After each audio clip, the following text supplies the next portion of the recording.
నమస్కారం. Welcome to నవలా హృదయం. ఈరోజు కథ వసంత శిశిరం. రచించిన వారు శ్రీమతి నవీన గారు. కథలోకి వెళ్లబోయే ముందు ఛానల్ను సబ్స్క్రైబ్ చేయడం మర్చిపోవద్దు. ఇక కథలోకి వెళ్ళిపోదాం. కాలేజీకి వెళ్లిన వారు సరిగ్గా లంచ్ బ్రేక్ వదిలే సమయానికి డిపార్ట్మెంట్లో అడుగు పెడతారు. అప్పుడే క్లాస్ నుండి బయటకు వస్తూ కనిపించాడు student affairs head professor Rammohan. అతని పక్కనే విహాన్, ఉషా ఇంకా వారి గ్యాంగ్ కూడా ఉన్నారు. ఎంత గతంలో ఇబ్బంది పెట్టినా తన యూనివర్సిటీ ప్రొఫెసర్ కావడంతో గౌరవంతో పద్ధతిగా గుడ్ ఆఫ్టర్నూన్ సార్ అని విష్ చేశారు శశిర, ఉమ. అతడు శశిరపై నుండి క్రింది వరకు చూస్తూ వెటకారంగా తల ఊపాడు. ఆ తర్వాత సూటిగా వారిద్దరినీ చూసి, క్లాస్కి లేటుగా వచ్చినందుకు మరియు ఇవాళ డిసిప్లైన్పై జరిగిన క్లాస్కి రానందుకు మీపై చర్యలు తీసుకోబడతాయి, సిద్ధంగా ఉండండి అని చెప్పాడు. ఆ మాటలకు శశిర షాక్ అయి చూస్తుంటే విహాన్, ఉషా మరియు వారి గ్యాంగ్ మనసులోనే డాన్సులు వేశారు. నిజానికి అలాంటి ఒక క్లాస్ ఇవాళ జరుగుతుంది అని శశిరకు తెలియదు. క్లాస్ గురించి గత రాత్రి వాట్సాప్లో మెసేజ్ పంపారు. అయితే ఆమె రాత్రి వరకు బిజీగా ఉండి అలసట చెందడంతో ఫోన్ అస్సలు చెక్ చేయలేదు. అందుకే అతడు డిసిప్లైన్పై క్లాస్ అనగానే షాక్ అయింది. ఉమ ఆవేశంగా పిడికిలి బిగించి కడిగి పారేయాలని ముందుకు కదలబోగా ఆమెను ఆపేసింది శశిర. ఆమె మాట్లాడుతూ, కావాలని క్లాసెస్కి బంక్ కొట్టి సినిమాలకు పబ్బులకు తిరిగే వారికి మీరు డిసిప్లైన్పై క్లాసులు తీసుకోండి సార్. మాకు అటువంటి క్లాసెస్తో పని లేదు. ఎందుకంటే మాకు సంబంధం లేని విషయాలలో మేము అనవసరంగా జోక్యం చేసుకోం. చదువు తప్ప మాకు మరో ఆలోచన ఉండదు. అందుకే దగ్గరలో జరగబోయే పరీక్షల కోసం నోట్స్ సిద్ధం చేసుకుంటూ ఉన్నాం. కావాలంటే ఇప్పుడే నేను నా నోట్స్ చూపిస్తాను అంటూ చాలా సాధారణంగా, మృదువుగా, మర్యాదగా చెప్పింది శిశిర. తమ గురించే ఇలా మాట్లాడుతుందని తెలిసిన ఉషా వాళ్ళు ఉక్రోషంగా చూస్తుంటే రామ్మోహన్ కోపంగా, నీకెంత ధైర్యం ఉంటే నా నిర్ణయాన్ని తప్పుపడతావు? నిన్ను ఈ క్షణమే సస్పెండ్ చేస్తాను అన్నాడు అరుస్తూ. అందుకు శిశిర స్పందించేలోపు, అదే మాట నేనంటే నన్ను కూడా సస్పెండ్ చేస్తారా అని వచ్చిన గంభీరమైన స్వరానికి అంతా అటువైపు చూశారు. శిశిర వాళ్ల డిపార్ట్మెంట్ హెచ్ఓడి ఆఫీస్ రూమ్ నుంచి బయటకు వస్తూ అక్కడ జరిగినదంతా చూశాడు. మొదట మౌనంగా ఉన్నప్పటికీ రామ్మోహన్ కావాలనే శిశిరను టార్గెట్ చేస్తున్నాడని అర్థమై రామ్మోహన్ పనులను ఖండించాలి అనుకున్నాడు. ఎదురుగా వచ్చి నిలబడిన హెచ్ఓడిని చూసి రామ్మోహన్ మాటలు తడబడ్డాయి. మేకపోతు గాంభీర్యాన్ని ప్రదర్శిస్తూ, చూడండి హెచ్ఓడి సార్, స్టూడెంట్స్ తప్పుదారిలో వెళుతున్నప్పుడు, తప్పు చేసినప్పుడు వారిని శిక్షించి సరైన మార్గంలో పెట్టాల్సిన బాధ్యత స్టూడెంట్ అఫైర్స్ హెడ్గా నాకుంది. అందుకే పద్ధతి పాడు లేకుండా ఎప్పుడు పడితే అప్పుడు క్లాస్కు వస్తున్న వీళ్లపై చర్యలు తీసుకుంటున్నాను. దయచేసి ఇందులో మీరు కలుగజేసుకోకుండా ఉంటే మంచిది అని అన్నాడు. అతని తెలివికి నవ్వుతూ, తప్పకుండా స్టూడెంట్ అఫైర్స్ హెడ్ గారు అంటూ తన చేతిలో ఉన్న అటెండెన్స్ ఇంకా మార్క్స్ రిపోర్ట్స్కి రామ్మోహన్ చేతికి అందించి, మీ బాధ్యతగా ఈ రిపోర్ట్లో సరిగా అటెండెన్స్ మరియు అకాడమిక్ పర్ఫార్మెన్స్ లేని వాళ్ళని ముందు శిక్షించి ఆ తర్వాత టాప్ స్టూడెంట్స్ జోలికి రండి. మరో విషయం, ఈ డిపార్ట్మెంట్లో క్రమశిక్షణ విషయంలో ఉత్తమ స్టూడెంట్ ఎవరు అంటే ప్రతి ఒక్కరూ చెప్తారు శిశిర అని. అటువంటి అమ్మాయిని మీరు శిక్షించారు అంటే తర్వాత జరిగే పరిణామాలు ఎలా ఉంటాయో మీకు ఊహకే వదిలేస్తున్నాను అని చెప్పి చేతి గడియారం వంక చూసుకొని, అయ్యయ్యో లంచ్ బ్రేక్ టైం అయిపోతుంది, త్వరగా వెళ్ళి తిని వచ్చేయాలి, లేదంటే లేట్ అయిందని మీరు మాకు కూడా శిక్ష వేస్తారేమో. వెటకారంగా నవ్వి కర్ర విరగకుండా రామ్మోహన్ అహంకారం అనే పామును చంపి అక్కడి నుంచి వెళ్ళిపోయాడు హెచ్ఓడి. అతని మాటలకు అతడు చెప్పేవన్నీ నిజాలే అని అర్థం చేసుకున్న రామ్మోహన్ అతడి నిస్సహాయతకు కోపంతో రగిలిపోయాడు. ఎప్పటికైనా నీ అంతు చూస్తా అన్నట్లు శిశిరను కోపంగా ఒక చూపు చూసి అక్కడి నుంచి వెళ్ళిపోయాడు. అసలే హెచ్ఓడి ఇచ్చిన లిస్టులో చివరలో ఉన్నవి తమ పేర్లే కావడంతో విహాన్, ఉషా వాళ్ళు అతన్ని కాకా పట్టేందుకు అనుసరించారు. చిన్నగా నవ్వుకొని క్లాస్కి వెళ్ళిపోయారు శిశిర, ఉమ. క్లాసెస్ పూర్తి చేసుకొని తమ డిపార్ట్మెంట్ నుండి బయటకు వస్తున్నారు విద్యార్థులు. బయటకు వచ్చిన వారికి నలుగురు పోలీసులు డిపార్ట్మెంట్ బండితో నిలబడి అన్నీ గమనిస్తూ కనిపించారు. ఏం జరిగిందా అని అందరూ ఆసక్తిగా చూస్తుంటే విషయం తెలిసిన రామ్మోహన్ వేగంగా అక్కడికి వచ్చాడు. ఉషా వాళ్ళు కూడా అతడికి వెనుకనే ఉన్నారు. రామ్మోహన్ వినయంగా అక్కడి పోలీసు అధికారిని ఏం కావాలి సార్ అని అడిగాడు. అందుకు ఆ అధికారి మేము మీ మేనేజ్మెంట్తో మాట్లాడాలి అనగా చెప్పండి సార్ నేను స్టూడెంట్ అఫైర్స్ హెడ్ని అని పళ్ళికిలిస్తూ అనగా అధికారి రామ్మోహన్ని క్రింది నుండి పై వరకు చూసి నేను మీ పై అధికారులతో మాట్లాడాలి అన్నాడు. రామ్మోహన్ సమాధానం ఇచ్చేలోపు డీన్ అక్కడికి వచ్చి పోలీసు వారికి వినయంగా విష్ చేసి లోపలికి తీసుకెళ్లాడు. వెళ్తూ వెళ్తూ రామ్మోహన్ని ఒక చూపు చూసి వెళ్ళాడు. ఎవరూ తనకు కనీస మర్యాద ఇవ్వకపోవడంతో రామ్మోహన్కి తల కొట్టేసినట్లయింది. చదువుకునే కాలేజీకి పోలీసులు రావడం అందరిలో కలవరం రేపింది. అలాంటప్పుడు వారిని లోపలికి తీసుకెళ్లి వివరాలు కనుక్కోవాల్సింది పోయి బయట పంచాయతీ చేస్తున్న రామ్మోహన్పై అందరూ అసహనం వ్యక్తం చేశారు. ఆఫీస్లోకి తీసుకెళ్లి పోలీసులను కూర్చోమని చెప్పి వారికి కావాల్సిన ఏర్పాట్లను చూడమని అటెండర్కి చెప్పాడు డీన్. తన సీట్లో కూర్చుంటూ చెప్పండి సార్ మీరిక్కడికి రావాల్సిన కారణం అని మర్యాదగా అడిగాడు. ఎదురు సీట్లో కూర్చున్న ఆఫీసర్ మాట్లాడుతూ ఒక కేస్ ఎంక్వైరీలో భాగంగా మేమిక్కడికొచ్చాం. 4 రోజుల క్రితం మీ యూనివర్సిటీ దగ్గరలో ఒక గొడవ జరిగింది. అందులో ఉంది మీ విద్యార్థులే. ఆ గొడవ గురించి ఎంక్వైరీ చేస్తున్నప్పుడు కొంతమంది విద్యార్థులు ఇక్కడికి దగ్గరలో ఉన్న ఫామ్ హౌస్ దగ్గరకు అర్ధరాత్రి సమయంలో తాగి వెళ్లి అక్కడ ఉన్న ఆడపిల్లలను ఇబ్బంది పెట్టాలని చూశారు అంటూ తాము వచ్చిన పనిని డీన్కి విపులంగా వివరించాడు. అతడు చెప్పిన విషయానికి డీన్ ముఖంలో రంగులు మారిపోయాయి.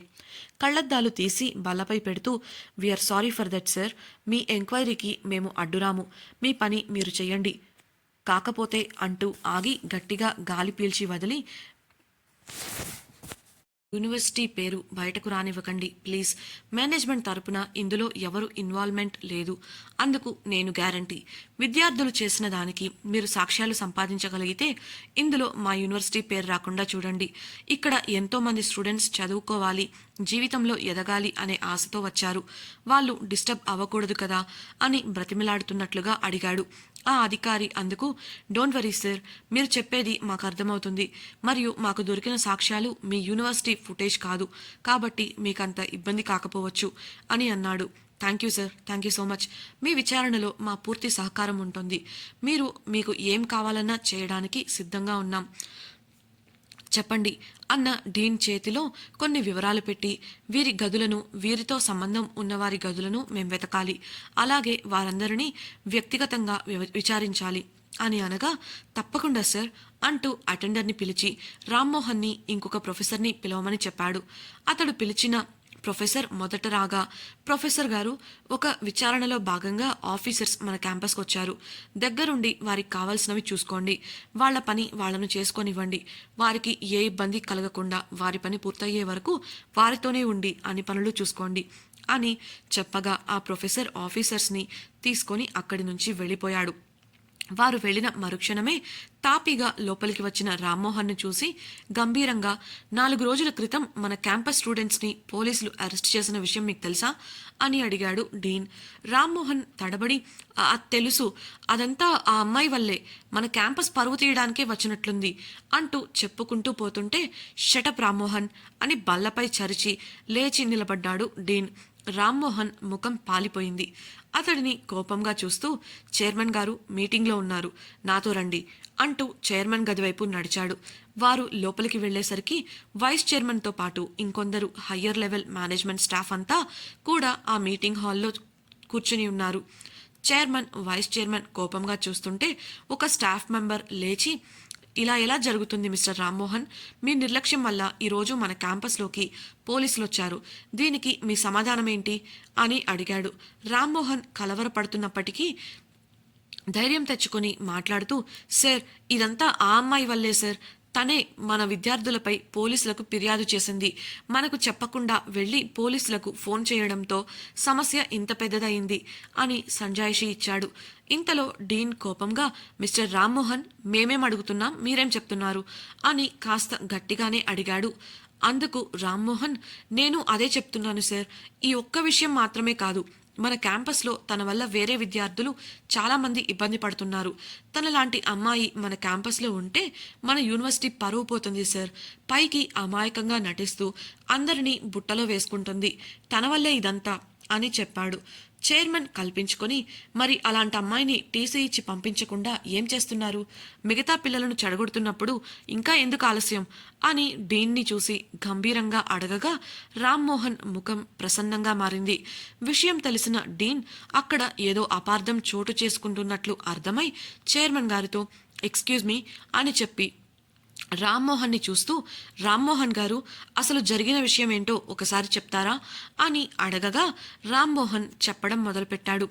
సార్, 4 రోజుల క్రితం మన విద్యార్థులు కొందరు పుట్టినరోజు వేడుకలు జరుపుకోవాలని తమ బంధువుల ఇంటికి వెళ్లారు. ఆ ఇంట్లోనే తన స్నేహితులతో పాటు ఉంటున్న శశిర అనే అమ్మాయి అప్పటికే డబ్బు కోసం తప్పుగా ప్రవర్తించడానికి ప్రయత్నించింది. వాళ్ళు ఒప్పుకోకపోయేసరికి అల్లరి చేశారని, మీ మీద కంప్లైంట్ ఇస్తాను అని బెదిరించిందట. అయినా వాళ్ళు లొంగకపోవడంతో అన్నంత పని చేసి మన పిల్లలందరినీ జైల్లో పెట్టించింది. ఆ దెబ్బకు ఒక పిల్లవాడు భయపడి తన తల్లిదండ్రులతో వచ్చి టీసీ ఇతర డాక్యుమెంట్స్ని తీసుకొని వెళ్ళిపోయాడు. అతడిది అసలే డొనేషన్ సీట్. ఇంతేకాదు సార్, ఆ అమ్మాయి ఇంతకు ముందు కూడా తన పనికిరాని చెత్త బిజినెస్ ప్లాన్ కోసం ఒక కంపెనీ ఎంప్లాయీని బుట్టలో వేసుకోవాలని ప్రయత్నించింది. అక్కడ తన ప్రణాళిక బెడిసి కొట్టడంతో ఉత్త చేతులతో వెనక్కి వచ్చింది. అలాంటి పని చేసి కూడా సిగ్గు లేకుండా క్యాంపస్లో తిరుగుతోంది అని పెదవి విరిచి చెప్పగా డీన్ ఇంకా శిశిర డిపార్ట్మెంట్ హెచ్ఓడి కళ్ళు ఎర్రబడ్డాయి. శిశిర డిపార్ట్మెంట్ హెచ్ఓడి ఆ మాటలను అస్సలు సహించలేకపోయాడు. లేచి నిలబడి, రామ్మోహన్ గారు, ఒక ఆడపిల్ల గురించి మాట్లాడేటప్పుడు కాస్త జాగ్రత్తగా మాట్లాడండి. అందులోనూ తను ఒక ఉత్తమ విద్యార్థి. అలాంటి తన వల్ల మన కాలేజ్ గౌరవం పెరుగుతుందే తప్ప తగ్గదు అంటూ శిశిరను వెనకేసుకొచ్చాడు. రామ్మోహన్, చూసారా సార్, అలాంటి అమ్మాయిని ఎలా వెనకేసుకొస్తున్నారో అంటూ వెటకారంగా అంటుంటే, షటప్ రామ్మోహన్, అసలు మీరు స్టూడెంట్స్ అఫైర్స్ హెడ్డా లేక గాసిప్స్కా అంటూ లేచి నిలబడి గంభీరంగా అన్నాడు డీన్. అతడి కోపం నశాలానికి అంటింది. అందరూ డీన్ని, రామ్మోహన్ని మార్చి మార్చి చూస్తున్నారు. ఇప్పుడు ఇక్కడ జరుగుతుందేంటి? మీరు మాట్లాడే విషయం ఏంటి? నేను డ్రగ్స్ తీసుకుంటున్న విద్యార్థుల గురించి మాట్లాడుతుంటే మీరు వేరే వాటి గురించి మాట్లాడుతున్నారు. కనీసం క్యాంపస్లో అసలు ఏం జరుగుతుందో కూడా తెలుసుకోలేకుండా ఉన్నారా? పోలీసులు క్యాంపస్లోకి వస్తే లోపలికి పిలిచి మాట్లాడకుండా విద్యార్థుల మధ్య పంచాయతీ పెడతారా అంటూ అరిచేశాడు. దాంతో రామ్మోహన్కు ఫ్యూజులు ఎగిరిపోయాయి. తన భజన సంఘం చెప్పినదే నిజమని నమ్మి శిశిరను దుమ్మెత్తిపోశాడు. కానీ తనకు తెలియని విషయాలు ఇంకా చాలా ఉన్నాయని తెలిసి షాక్ అయ్యాడు. డీన్ ఎప్పుడైతే విద్యార్థులు డ్రగ్స్ వాడుతున్నారు అని చెప్పాడో అక్కడి స్టాఫ్ ముఖాల్లో రంగులు మారిపోయాయి. అందరూ షాక్లో ఉన్నారు. గోపాల్పై కేసు పెట్టడానికి శిశిర సిద్ధంగా లేదు. కానీ ఆ కేసు విచారణలో దొరికిన ఆధారాల ప్రకారం ఆ విద్యార్థులంతా డ్రగ్స్ తీసుకున్నారు. అది తెలిసి దాన్ని అసలు వదలాలని అనుకోలేదు నందన్. డ్రగ్స్ జీవితాలను అతలాకుతలం చేస్తుంది కాబట్టి ఆ కేసు గురించి విచారణ మొదలుపెట్టాడు. అందులో భాగంగా ఈరోజు అతడి టీం యూనివర్సిటీకి తనిఖీల కోసం వచ్చింది. కానీ ఈ విషయం తెలియని రామ్మోహన్ శిశిరపై కోపంతో రెచ్చిపోయాడు. చైర్మన్ గంభీరంగా మాట్లాడుతూ, డీన్ గారు, మీరు కూర్చోండి. జరిగిపోయిన దాని గురించి మాట్లాడి లాభం లేదు, జరగాల్సింది చూద్దాం అంటూ గుర్రుగా రామ్మోహన్ని ఒక చూపు చూసి మిగతా స్టాఫ్ వైపు తిరిగి, సమస్య ఏంటి అనే విషయం మీ అందరికీ తెలుసు. ఇకపై ఈ విషయంపై ఏం చెయ్యాలి అనేది మనం ఆలోచించాలి. ఇప్పుడు ఇందులో ఉన్న విద్యార్థులు రోజూ వచ్చి వెళ్లేవారు కాదు. ఇక్కడే క్యాంపస్లో హాస్టల్లో ఉంటున్న విద్యార్థులు. ఈ విషయం బయటికి వస్తే మన యూనివర్సిటీ పరువు పోతుంది. ఎట్టి పరిస్థితుల్లోనూ ఆ వార్త బయటకు పొక్కకూడదు. అంతేకాకుండా ఇకపై వారానికి ఒకసారి ప్రతి విద్యార్థిని తనిఖీ చేయండి. భద్రతా ఏర్పాట్లు పలచగా ఉండబట్టే ఇలాంటివి జరుగుతున్నాయి. వాటిని పటిష్టం చేయండి. తప్పు చేసింది ఎవరైనా సరే, నాకు నా యూనివర్సిటీ, దాన్ని నమ్మి వచ్చిన విద్యార్థుల భవిష్యత్తు ముఖ్యం అంటూ చెప్పి అప్పటికప్పుడు కొన్ని నిర్ణయాలను తీసుకొని ఆ పనులను సమర్థవంతమైన స్టాఫ్కు అప్పగించారు. ఆ తరువాత స్టాఫ్ని వెళ్లమని చెప్పారు. రామ్మోహన్ అప్పటి వరకు భయంతో బిక్కచచ్చిపోయి నిలబడ్డాడు. చైర్మన్ వెళ్లమని చెప్పడంతో ఊరట చెంది పిల్లిలా జారుకోబోగా, మిస్టర్ రామ్మోహన్, మీరాగండి, డీన్ గారు మీరు కూడా అని చైర్మన్ అనడంతో రామ్మోహన్ మొగం వ్రేలాడేసి నిలబడ్డాడు. మనసులో వదిలేయొచ్చు కదా, ఈసారికి ఏంటో ఈ అమ్మాయి కలిసిన ప్రతిసారి నాకు ఇలా సమస్య వస్తుంది, నా పాలిట శనిలా దాపురుచ్చింది దరిద్రమొహం అంటూ మనసులో శిశిరను తెగ తిట్టుకుంటున్నాడు. అందరూ వెళ్ళిపోయాక డీన్ చైర్మన్తో, సార్ ఇప్పటికీ మనకి ఇబ్బంది లేదు, ఎందుకంటే పోలీసులకు దొరికిన సాక్ష్యాలు ఒక పబ్ ఫుటేజ్లోనివి, కాబట్టి విచారణలో మన వైపు నుండి ఇబ్బంది కలగనంత వరకు మన పేరు బయటకు రానివ్వకుండా చూసుకుంటాం అని పోలీసు వాళ్ళు చెప్పారు. ఈ విచారణ ముగిసింది అంటే మీరు చెప్పినట్లే నియమ నిబంధనలను ఇంకా పటిష్టం చేస్తాం అని అన్నాడు. చైర్మన్ మౌనంగా విని తల ఊపాడు. అతడి చూపు అక్కడే కాస్త దూరంలో బిక్కుబిక్కుమంటూ నిలబడిన రామ్మోహన్పై పడింది. చైర్మన్ మాట్లాడేలోపే Rammohan, I'm extremely sorry sir, నేను క్యాంపస్లో జరుగుతున్న పరిణామాలతో క్రమశిక్షణ గురించి క్లాస్ తీసుకుండటంతో ఈ విషయం నాకు తెలియలేదు. ఎప్పుడైతే ఒక విద్యార్థి ఆ అమ్మాయి బెదిరింపులకు భయపడి టీసీ తీసుకొని వెళ్ళిపోయాడో అప్పటి నుంచి కాస్త పిల్లలకు క్యాంపస్లో వ్యవహార శైలి పట్ల అవగాహన కల్పిస్తూ బిజీగా ఉన్నాను సార్ అని సంజాయిషి ఇచ్చాడు. చైర్మన్ కనుబొమ్మలు ముడివేసి డీన్తో, అసలు ఈ అమ్మాయి ఎవరు? ముందు ఈ అమ్మాయిని ఇప్పుడే ఇక్కడికి రమ్మని చెప్పండి అన్నాడు. కానీ సార్ అని డీన్ చెప్పేలోపు, ముందు పిలవండి సార్, ఇన్ని సమస్యలు వస్తున్నాయంటే ఇవాళ అటో ఇటో తేలిపోవాలి అని అనడంతో చేసేదేం లేక అటెండర్ని పిలిచి శిశిర వివరాలు చెప్పి పిలుచుకురమ్మన్నాడు డీన్. ఆ మాటకు శిశిరకు ఇవాళ కాలేజీలో ఆఖరి రోజు అని, ఇవాల్టితో టీసీ ఇచ్చి పంపించేస్తారని అనుకున్న రామ్మోహన్కు అంతటి టెన్షన్లోనూ కూడా సంతోషం కలిగి లోపల తెగ సంబరపడిపోయాడు. శిశిర వచ్చాక చైర్మన్ ఆమెను అడిగిన ప్రశ్నకు ఆమె ఇచ్చిన సమాధానం అక్కడి వారందరికీ మతిపోయేలా చేసింది. ఇంతకీ చైర్మన్ శిశిరను ఏమడిగారు? శిశిర ఇచ్చిన సమాధానం ఏంటి? శిశిర విషయమై చైర్మన్ ఎలాంటి నిర్ణయం తీసుకోబోతున్నారు? రామ్మోహన్ అనుకున్నట్లు జరుగుతుందా లేదా తెలుసుకోవాలనుందా? అయితే తప్పకుండా మన ఛానల్ను సబ్స్క్రైబ్ చేసి వసంత శిశిరం రాబోయే ఎపిసోడ్స్ని వినేయండి. అలాగే మీకు ఈ నావెల్ నచ్చినట్లయితే ఈ వీడియోని లైక్ చేసి తప్పకుండా మీ సన్నిహితులతో షేర్ చేయండి. మీ అభిప్రాయాలను సూచనలను మాకు కమెంట్స్ రూపంలో తెలియజేయగలరు. ఇట్లు మీ నవలా హృదయం team. Thank you for listening.